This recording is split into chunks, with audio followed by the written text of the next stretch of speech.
Boa noite, irmãos. Graça e paz. Que coisa boa estarmos aqui novamente. É maravilhoso. E fico feliz por estar retornando aqui mais uma vez e ver os irmãos aqui felizes adorando ao Senhor. Que coisa boa, meus irmãos. E estou nesse desafio aqui hoje, né, de trazer a mensagem. Eu até brincava hoje pela manhã que toda vez que eu venho ministrar, eu e Felipe é um sermão de prova, viu? Diego faz a gente chorar depois. O sermão anterior foi nota 2. A gente sai tudo chorando da sala. É brincadeira, meus irmãos. Mas assim, é muito bom, né, a gente poder aprender um pouco do Senhor. Principalmente porque a palavra, ela fala primeiramente com o pregador, né? Depois com a igreja. E eu peço que os irmãos, vocês abram, por favor, em Gênesis, no capítulo 11.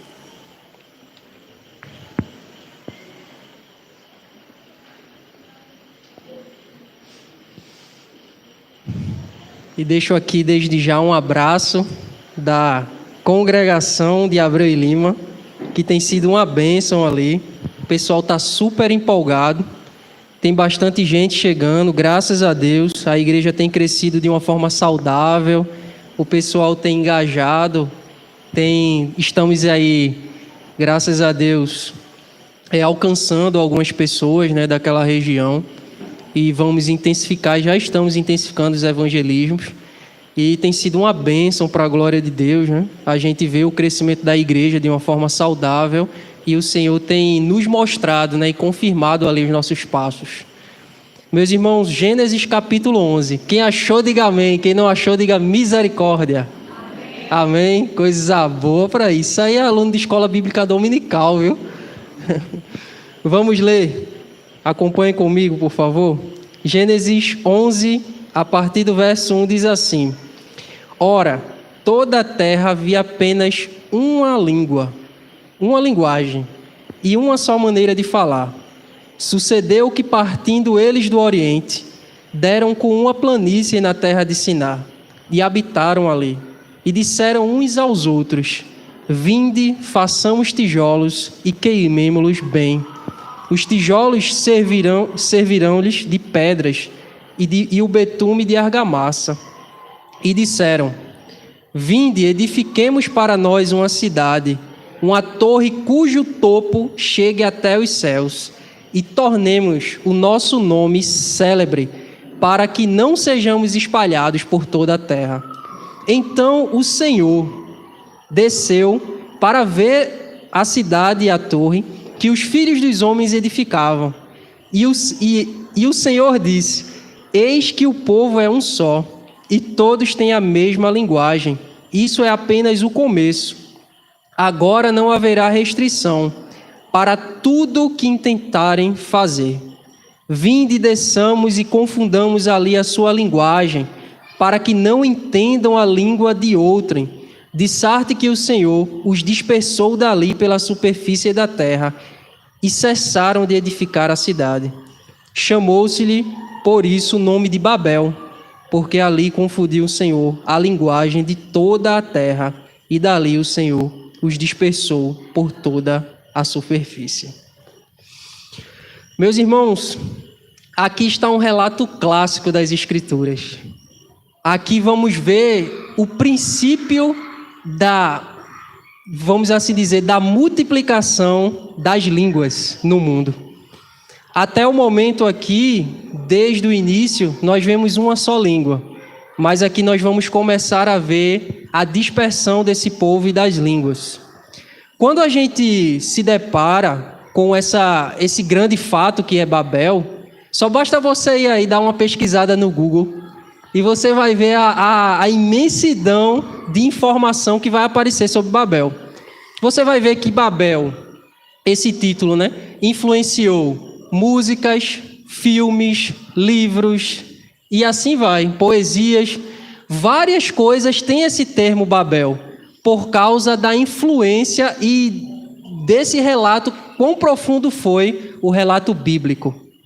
E existe um cantor, eu não sei se os irmãos aqui o conhecem muito bem, eu acho que a galerinha ali do rock conhece um pouco mais, e é um cantor chamado Dio. Ele é o ex-vocalista do Black Sabbath, ele funda ali essa banda. E mesmo Dio ele não sendo um exímio cristão, ele não era um cristão, mas ele traz assim uma inspiração nessa canção, o chamada de Stargazer. E essa canção ela tem uma inspiração na Torre de Babel. E ele vai dizer que na canção surge um mago, um homem muito poderoso, e começa a influenciar todo um povo e toda uma nação para que eles construíssem uma torre.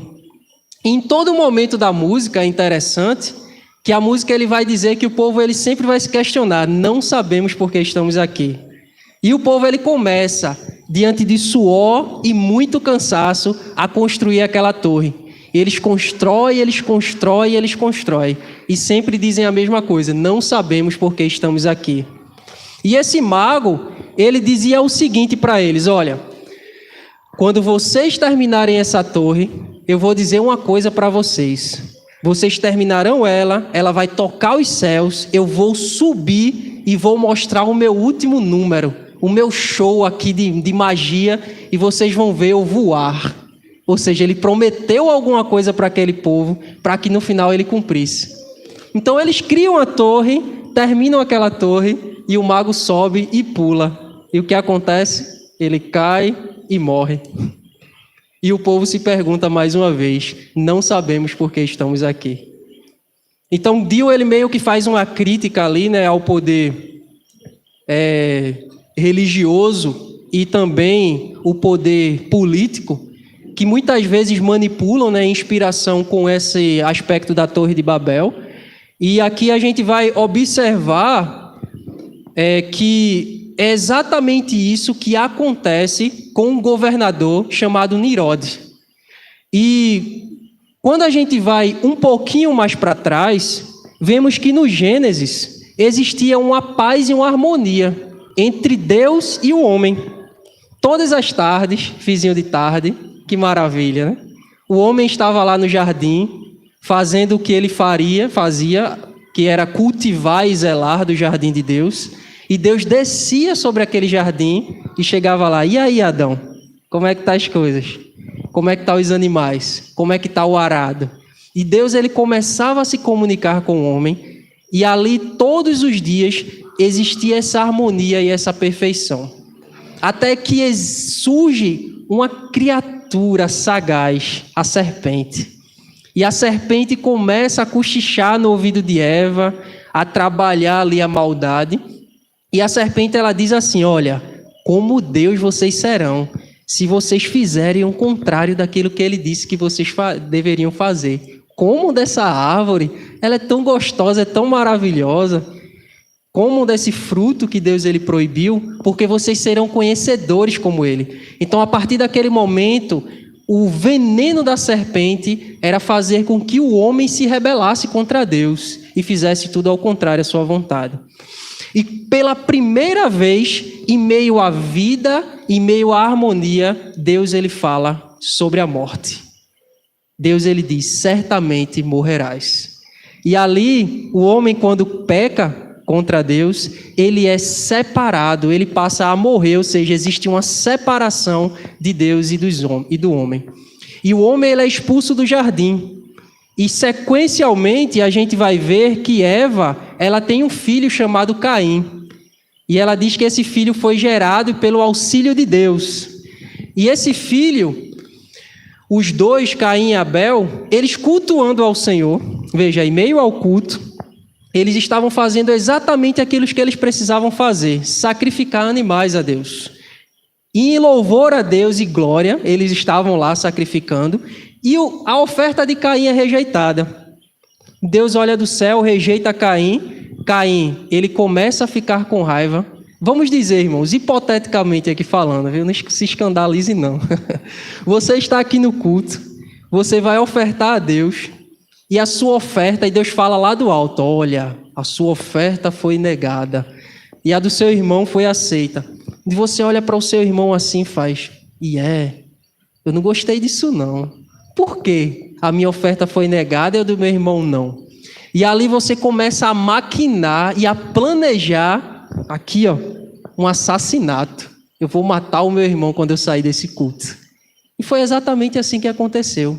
Depois do culto, Caim pegou o seu irmão e matou.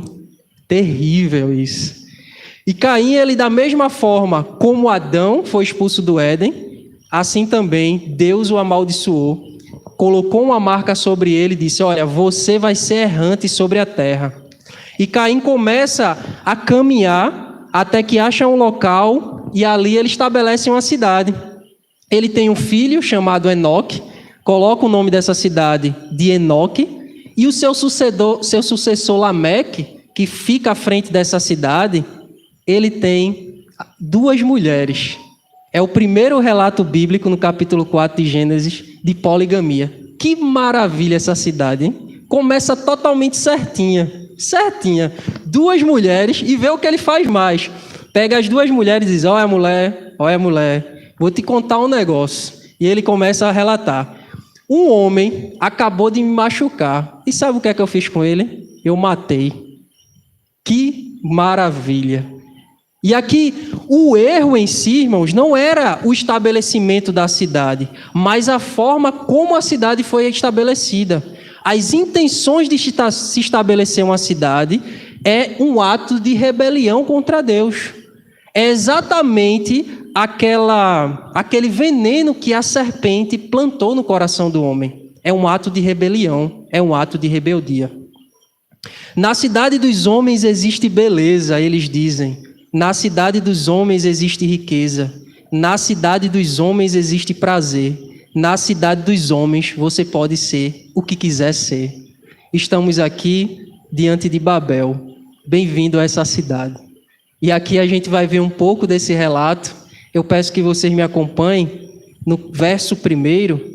E ele vai dizer assim: ora, em todo tempo havia uma só maneira de falar, uma só linguagem e uma só maneira de falar. Bem, quando nós vamos olhar o mundo hoje, a nossa sociedade, nós vemos que existem muitas linguagens, muitos tipos de linguagem. Inclusive aqui no Brasil, a própria Libras, que é a linguagem de sinais brasileira, ela é também considerada uma língua oficial no nosso país. E segundo o IBGE, eu não sei se você sabe, mas basta você dar uma pesquisadazinha aí, que existem mais de 250 línguas no Brasil, e fora os seus dialetos. É muita língua, meus irmãos. Eu acho que em uma vida toda, se a gente trabalhasse para conseguir falar todos esses idiomas, a gente não conseguiria. E isso inclui aí, né, os indígenas, os quilombolas, os afro-brasileiros, e assim vai. É muito povo, né? E fora os seus dialetos. Aqui, o relato bíblico, ele nos mostra que não está muito relacionado a essas formas de sotaque. Se você sair daqui para Paraíba, você vai ver que pessoas falam diferente. Se você for daqui para o sul, você vai ver que tem um bar, um tchê, ei tchê, ei bar, ei macho. Você vai ver várias formas diferentes de falar. E isso tudo são sotaques, são formas, variações linguísticas. Só que quando se trata aqui desse período, desde o início de Adão até Babel, era só uma linguagem. Não existia sotaque diferente, não existiam formas diferentes de falar, mas apenas uma só linguagem, uma só voz. E foi através disso, através dessa linguagem, através dessa uma só voz, que o povo se utiliza do dom que Deus deu, com perfeição, com maravilha, que é o nosso ato de falar e de se comunicar, para entrar em rebelião contra Ele. E a gente vê a partir do verso 2, que o povo disse um para os outros: vinde. E sucedeu que eles partiram do Oriente e deram com uma planície da terra de Sinar e habitaram ali. E depois disso, disseram uns aos outros: vinde e façamos tijolos e queimemos bem. Os tijolos servirão de pedras e o betume de argamassa. Existia um rei aqui, que era o Nirode nessa época, que era um cara perverso, um cara muito mau. Era um cara totalmente mal visto pela sociedade, a ponto de ser o seu título, seu nome, significar aquele que se rebelou. E diz que ele era um cara rebelde contra Deus. Ele odiava tudo que era de Deus. E esse homem dominava tudo, inclusive Nínive, Babel e outras cidades. E aqui o relato, ele não mostra que Nirode chegou para o povo e disse assim: olha, vocês vão fazer o seguinte, vocês vão pegar, vão caminhar, procurar um lugar, se estabelecer e fazer uma cidade. Não. Aqui está mais claro para uma proposta muito coletiva do povo. O povo olha para si e eles mesmos decidem estabelecer e fazer uma cidade. E eles dizem: olha, a partir desse momento, nós vamos estabelecer uma cidade, vamos pegar o que nós temos, construir uma grande torre. E eles descobrem ali algo chamado de betume, que era meio que um asfalto. E a partir desse asfalto e do tijolo, eles pegam, cosem esse tijolo para que assim eles continuem a fazer uma torre. A dificuldade às vezes nos impede de fazer obras necessárias. Esses homens, porém, quando não tinham nem pedras nem argamassa, não hesitaram em tentar erguer um edifício que pudesse ir além das nuvens.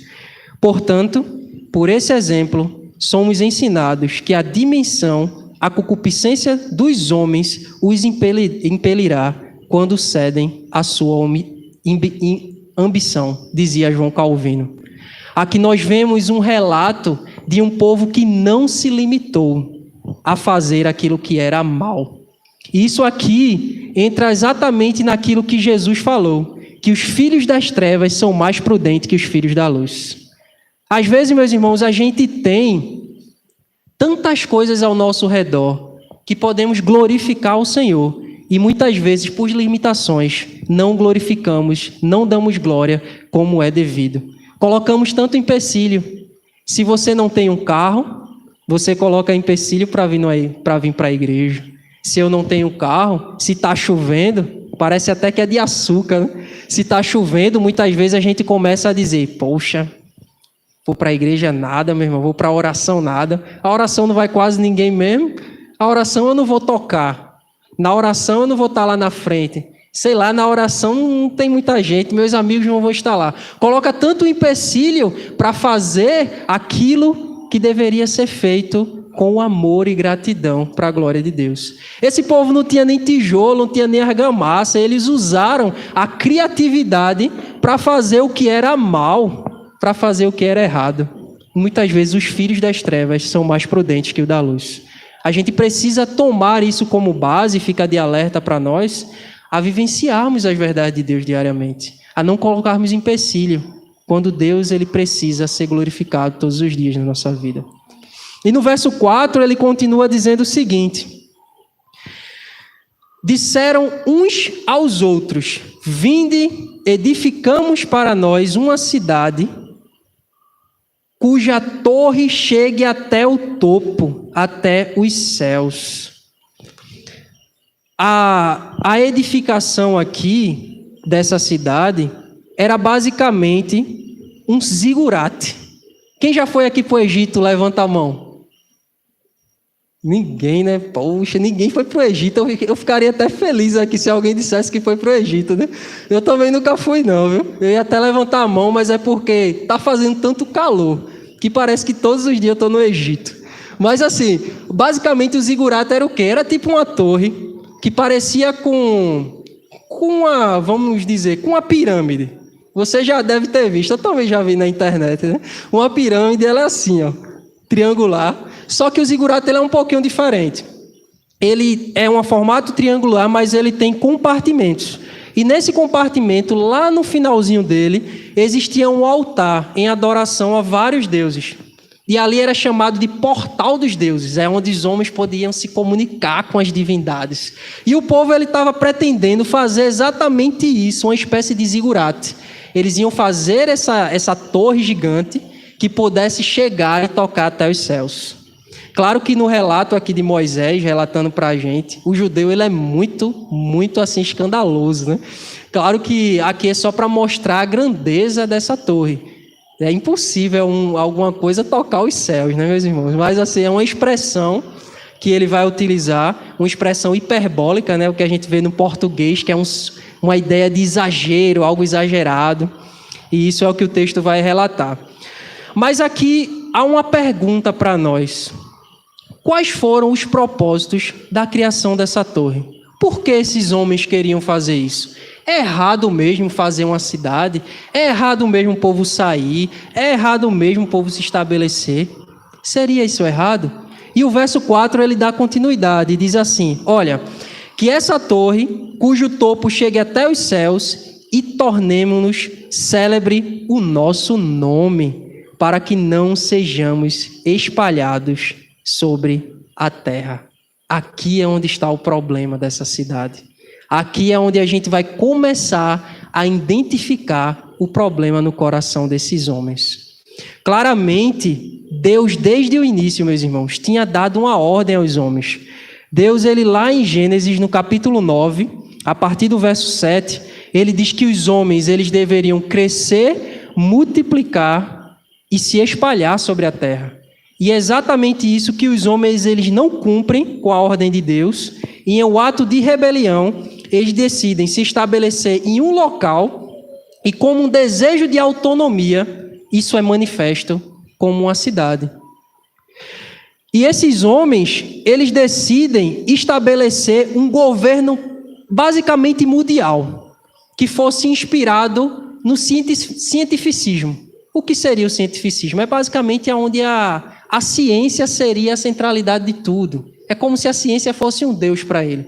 Então, a criatividade, eles mesmos se estabeleciam como deuses da sociedade, e estariam ali presentes, fundariam uma ordem mundial, com um governo único, com uma nação única, com uma só língua, e se estabeleceriam ali naquela cidade.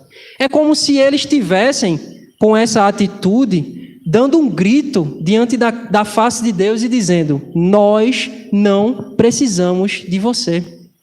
Estamos te banindo, Deus, da nossa sociedade. Isso te lembra alguma coisa? Você parar para pensar um pouquinho, você vai perceber algo semelhante aqui. A nossa sociedade, ela está encharcada do sistema babilônico. Nós vivemos na cidade dos homens, o nosso mundo reflete o sistema de Babel. Estamos cercados por homens que buscam a sua própria glória. Homens que pensam em si mesmos, que nesse momento estão lá sentados no poder e olham para o seu próprio umbigo. A cidade está lá, afundada nas águas, passando dificuldade. E o que os homens no poder estão fazendo? É apenas mais um que se vai. Você ouve isso constantemente. Pessoas que não estão nem aí para as pessoas, para os próximos, e nem tampouco para Deus, porque Deus é Ele mesmo. Eles são apaixonados por sua própria glória, são apaixonados por si mesmos. E não apenas no governo é que isso acontece, mas nas nossas próprias igrejas, infelizmente. Quando olhamos à nossa volta, vemos que homens manipulam outros e dizem: vendo aí a sua casa, o seu carro, e você vai ser muito próspero. Irmão, só basta a gente olhar um pouquinho para o lado e vamos ver as formas de ideologias que surgem no nosso meio e como o sistema babilônico ele está tão presente. O ateísmo é uma dessas formas, um desses pensamentos em que o homem bate no peito e diz: Deus não existe. Isso é uma façanha, isso é uma ideia da mente humana. Acabou. O homem não vai para lugar nenhum, ele vira apenas pó, ele vai embora. O universo criou o homem de uma explosão, ele desenvolveu e nós somos apenas matéria. É isso que o ateísmo diz. Assim também os ideais de gênero. Só basta você olhar para as escolas e o quanto os seus filhos estão sendo lá bombardeados com mentiras de Satanás, em que pessoas ensinam: olha, criança, olha para esse quadro aqui. Não existe homem nem mulher. Você pode ser o que você quiser ser. Você pode ser um dinossauro. Você pode ser um coelho. Eu vi esses dias uma mulher que se vestiu de porca, colocou um bocado de areia e começou a se melar assim na lama, dizendo: eu sou uma porca. Meus irmãos, está uma loucura, está um caos. Ao contrário, a palavra de Deus diz que homem é homem e mulher é mulher. Deus formou o homem dessa forma. Infelizmente, todos os dias o sistema babilônico está imperando nas escolas, nas universidades e dizendo o contrário. Assim também, olhar um pouquinho de lado, nós vemos ideologias como o comunismo, que surge aí como um ato de fantasia, que não deu certo em lugar nenhum. E agora quer dar certo aonde? Aonde missionários todos os dias são perseguidos, inclusive nesse exato momento. Missionários estão sendo mortos por causa de ideologias como essa. Miseráveis, mataram milhões, milhares. Assim também como o nazismo, em que os homens olham para si mesmos e dizem: não, a Bíblia foi escrita para brancos, a supremacia branca que prevalece. Infelizmente, o nosso mundo está encharcado do sistema babilônico. Babel não acabou ali, mas ainda impera nesse mundo. Mas Paulo ele nos exorta: e não vos conformeis com esse século, mas transformai-vos pela renovação da nossa mente, para que experimenteis qual seja a boa, agradável e perfeita vontade de Deus. Não se conforme, meus irmãos. Aonde vocês estiverem, seja lá onde for, não se sintam confortáveis com o sistema babilônico. Seja no trabalho, seja na universidade, seja diante das suas famílias, seja diante de conversas que não agradam ao Senhor. Estejam atentos, estejam alertas para não ser sugado por esse sistema corrupto, mentiroso e miserável que nos cerca. E aqui, a partir desse momento, nós vamos ver o juízo de Deus sobre esse povo. E no verso 5, a narrativa vai nos dizer assim: então desceu o Senhor para ver a cidade e a torre que os filhos dos homens edificavam. E o Senhor disse: eis que o povo é um só e tem a mesma linguagem. Isto é o começo agora, e haverá restrição para tudo aquilo que eles fizerem. Vinde, desçamos e confundamos ali a sua linguagem, para que não entendam uns aos outros. O texto aqui ele é muito irônico e chega a ser engraçado. É como se Moisés ele tivesse dizendo assim: olha, parece que Deus não estava vendo por um momento. Deus estava alheio a tudo que o homem estava fazendo. Mas quando na verdade Deus ele estava atento. Deus vê tudo. Deus ele sabe de todas as coisas. E por um momento o juízo de Deus era o seguinte: eu vou permitir que esses homens façam aquilo que eles querem, para que no final eu mostre o meu poder para eles. Porque os homens estavam em atitude de rebelião. E quão isso desagrada ao Senhor. Paulo ele chega a dizer que Deus entregou os homens às suas paixões. Esse é o pior juízo de Deus. É quando Deus entrega, é quando Deus abandona o homem. E aqui, Deus de uma forma irônica diz: eu vou descer, porque essa torre não está muito alta não. Eu vou descer aqui para ver o que é que essas pessoas estão fazendo. É claro que o descer aqui, ele não é uma forma literal. Ele não quer dizer que Deus literalmente desceu e foi até o povo e caminhou e falou com o povo, não. O ato de descer aqui está muito relacionado ao juízo de Deus, a essa expressão meio antropomórfica. É aquilo que a gente vê na Bíblia de os olhos de Deus, as mãos de Deus, os pés de Deus, a presença de Deus. Está muito relacionado a isso. Então Deus, ele vê que o povo eles era um só. E um só por quê? Por causa da forma de comunicação. Antes, quando a gente vai observar, ou depois, a história da igreja primitiva, a gente vê que eles se reuniam em um ato de adoração a Deus.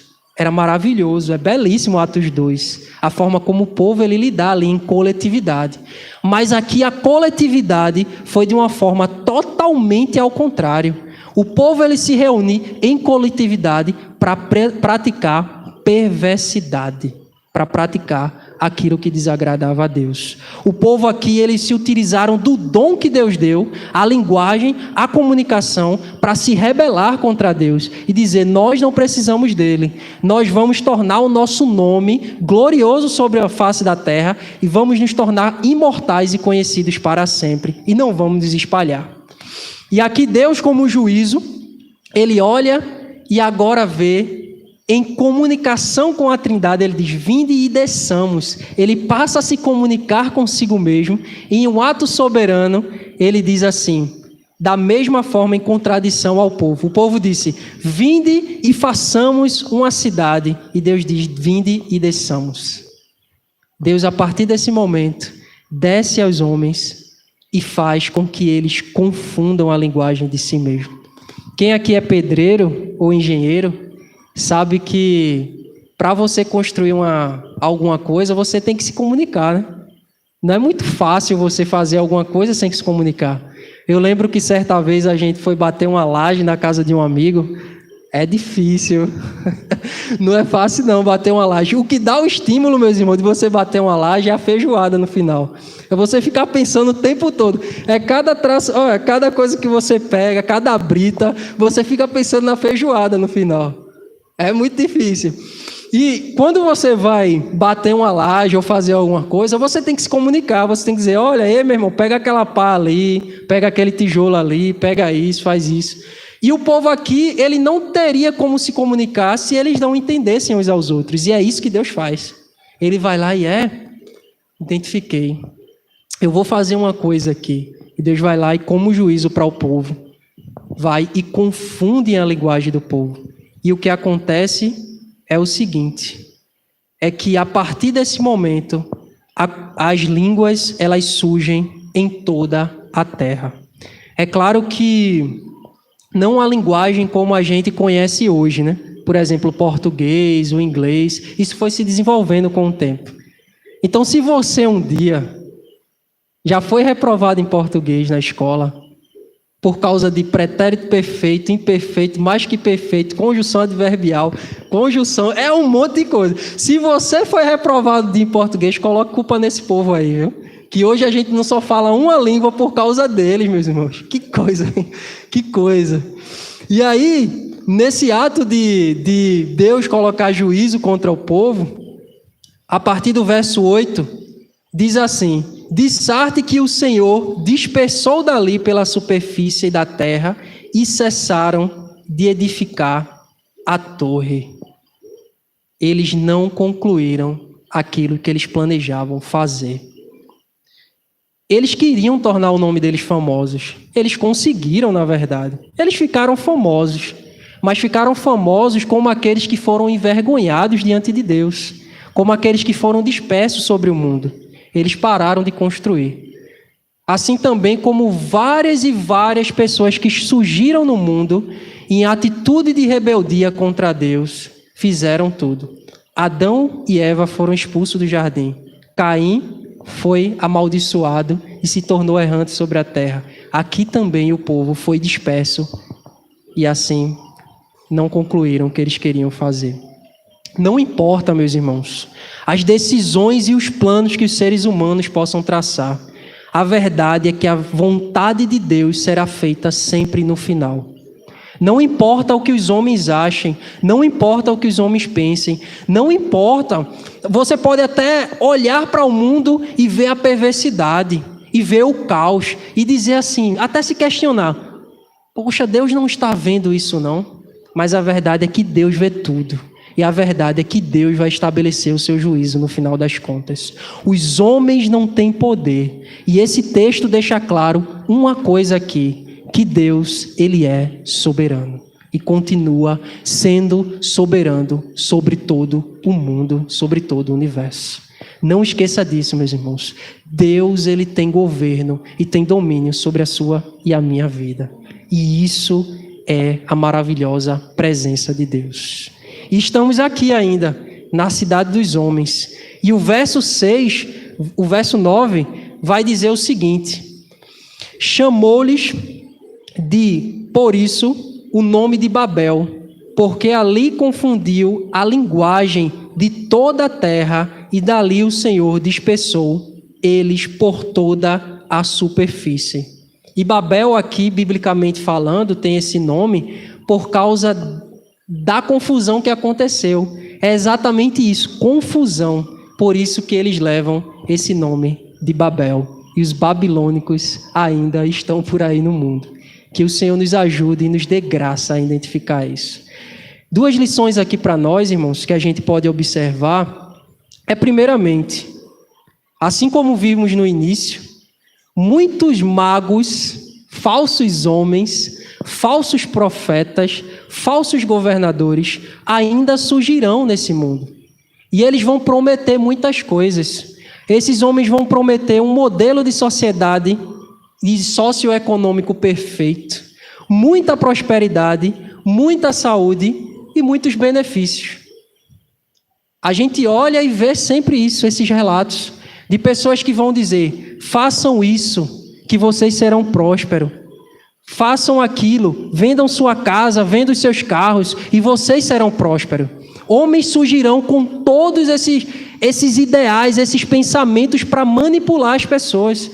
Venham aqui como um pão com mortadela em troca de alguma coisa. Homens sempre vão surgir com esses ideais, com esses pensamentos, e quando na verdade é tudo mentira. Tudo mentira. A promessa dos homens estão sempre fadadas ao fracasso, porque os homens não têm poder sobre nada nesse mundo. E nós precisamos, a partir desse momento, a partir do que a palavra de Deus nos ensina, a identificar diariamente o sistema babilônico aonde nós estamos inseridos. Cuidado. Isso é um alerta para nós. Cuidado para que você não seja influenciado por esse sistema terrível de Satanás. Nós não podemos nos conformar. Nós não podemos olhar para a nossa sociedade e dizer: não, isso é normal. Isso acontece mesmo. Isso é comum mesmo. Não é nada normal, meu irmão. É uma anomalia. É uma anomalia na face da terra. E nós precisamos estar atentos e alertas a essas coisas e que o Senhor nos ajude sempre a isso. E o segundo ponto que nós podemos tirar como lição é que a nossa esperança é Jesus Cristo. Não existe outra esperança a não ser Jesus. Jesus é a esperança para toda a nossa vida. Apesar de todas as intenções dos homens em estabelecer cidades para si, Deus, em sua graça, nos prometeu o seu Filho, e ele nasceu numa cidade. Já percebeu isso? A cidade, ela nasce como um ato de rebeldia contra Deus, mas Deus olha e, da sua forma graciosa, decide descer dos céus, se esvaziar e nascer numa cidade chamada Nazaré. E a partir dessa cidade, a partir do seu ministério, Deus, em sua graça, chama aqueles que estão fora do aprisco, os seus eleitos, para a sua presença. E Deus decide redimir a cidade e redimir os homens perdidos nesse mundo. No final de tudo, em Cristo, todas as nações serão redimidas e transformadas. Diante de Deus estarão reunidos tribos, línguas, povos e nações, e declararão em uma só voz: a salvação pertence ao nosso Deus, que está assentado no trono e ao Cordeiro. Todos em uma só voz declararão a graça de Deus, louvarão ao Senhor. E sabe o que acontecerá com o sistema babilônico, com Satanás e com o anticristo? Serão exterminados, serão levados a nada. A cidade dos homens será esmagada pela nova Jerusalém. Da cidade dos homens viveremos plenamente com o Cordeiro. O Cordeiro esmagará e reinará para todo sempre. E ouviremos da sua voz, da sua boca linda soar: vinde, benditos de meu Pai, tomai por herança. Que coisa extraordinária, meus irmãos. De estarmos na cidade dos homens, no momento certo, na plenitude e no final dos tempos, Deus dirá: bem-vindos à cidade de Deus. Estamos caminhando para ela, meus irmãos. Não estamos lutando por ela. É impossível lutar. Afinal, a gente não tem poder de nos salvarmos, mas estamos caminhando para ela. Porque existe um Deus que nos santifica e vai nos levar até lá. E a Ele seja dada toda a glória. Que Deus abençoe, meus irmãos. Que a gente possa refletir sobre as grandezas de Deus. Que nós possamos refletir sobre a majestade de Deus. E o Senhor nos ajude todos os dias a lidar com esse sistema mau e corrupto. E lembre-se sempre, a esperança para essa cidade, para esse mundo, é Jesus Cristo, o nosso Senhor. Amém. Que Deus abençoe a todos nesse momento. Vamos orar agradecendo ao Senhor. Pai, estamos aqui diante da Tua presença e queremos Te agradecer, Senhor. Te agradecer por Tua rica bondade, Te agradecer por todo o Teu amor. Te agradecer porque sabemos, Deus, que o Senhor reina desde o princípio de todas as coisas. Os homens não têm poder sobre esse mundo. Os homens não têm poder sobre absolutamente nada. O Senhor tem governo e é soberano sobre tudo. Reina na nossa vida, Senhor. Estabelece sempre o Teu senhorio. Nessa noite nós queremos nos arrepender dos nossos pecados e nós queremos colocar o nosso coração diante de Ti e dizer: Senhor, transforma-nos, ó Deus. Toma o nosso coração e toda a nossa vida.